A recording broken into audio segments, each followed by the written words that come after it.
Thank you, Mr. Chairman. And Commissioner, great to see you here. Thank you. And I want to go back to a conversation that's I think is being had just about everywhere, and that is concerning migrant, illegal immigrant, actually, vetting that goes on at the border. I bring this topic up at every meeting because my district, I had a constituent killed by an individual who came across and was not identified, yet he was released in the interior of the country. And so my question is, I keep trying to get a better handle on how CBP and ICE are actually handling the vetting process. And what, so when agents encounter someone, they process them, they take them to a processing center, but let's say this individual is not in any system that you have. There's no biometrics on them, no ID, no documents. How does CBP handle that person? You don't know who they are. How do you handle that? Well, thank you for the question, and it's good to see you again. Likewise. We had this conversation a second ago, but so number one, we would like to take everything we do away from the border. So I think it's vitally important that we continue an understanding that we don't have information sharing agreements with all countries. We would like to share information with our colleagues throughout this hemisphere, South America, Central America, and we do. We would like to share biographic data, biometric data, and counter. Yeah, but the question is, sir, what do you do when they don't and you can't? You have no idea who this individual is. What are you going to do with them?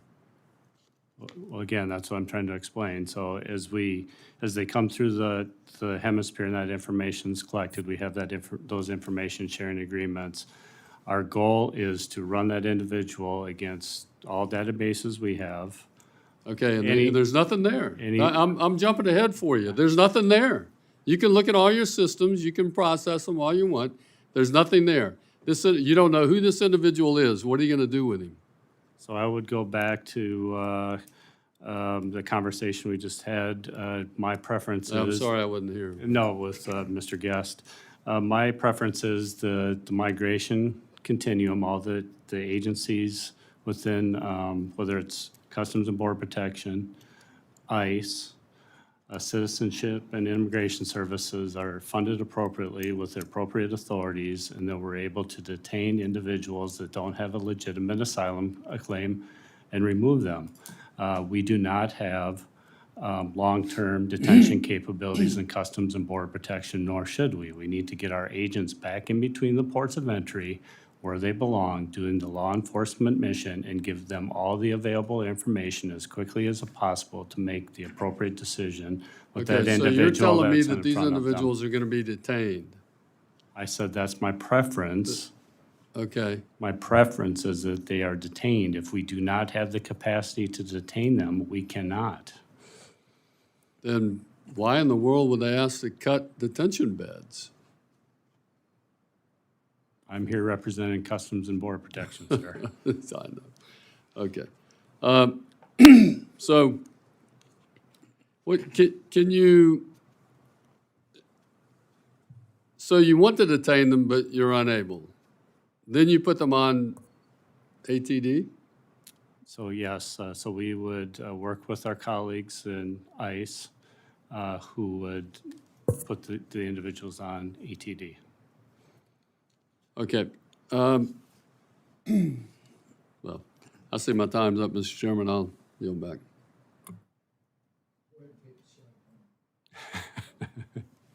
On your original time. Thank you very much. Last time we were here talking about hiring, The 24 bill included hiring for 22,000 agents, so I think this conversation is even more important now. You mentioned that you were trying to increase the number of applications you had coming in and decrease the attrition rate at the academy. Can you share an update on those efforts, and have you been able to keep the number of applicants up and the academy attrition down? Yes, sir, and thank you for that question because it's so vitally important, especially now.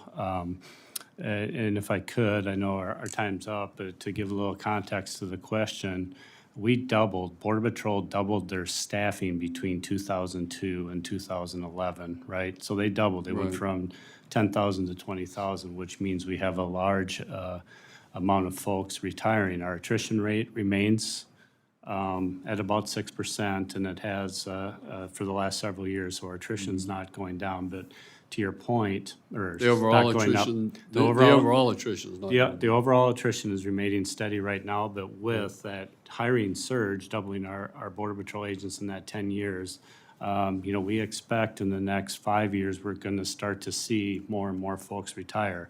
Number one, we have decreased our academy from 30% attrition rate to 9 to 10%. So we've done just That's that. good. Our applications are up 37%.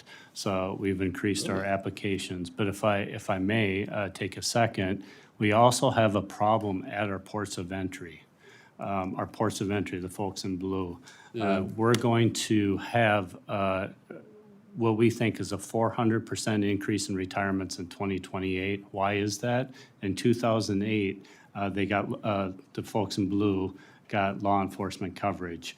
So in 2028, that's 20 years, so that they can begin retiring. So we have a lot of individuals waiting for 2028. We need to focus on hiring. We have a human capital strategy that this committee asked for. We appreciate it. We need to execute on that strategy now. We need to have a plan where we start hiring in advance of 2028. In fact, overhire in 26 and 27, so we don't have that 400% attrition rate in 2028 hits us. We need Yeah. to fund the academy because the academy is going to need additional. Thank you. we- Yeah, I'm going to cut, my time's way over, and I thank you, Mr. Chairman. But I will tell you, I think if we got operational control of the southern border, those things would take care of themselves too. Thank you. Thank you. Thank you, Commissioner Miller, for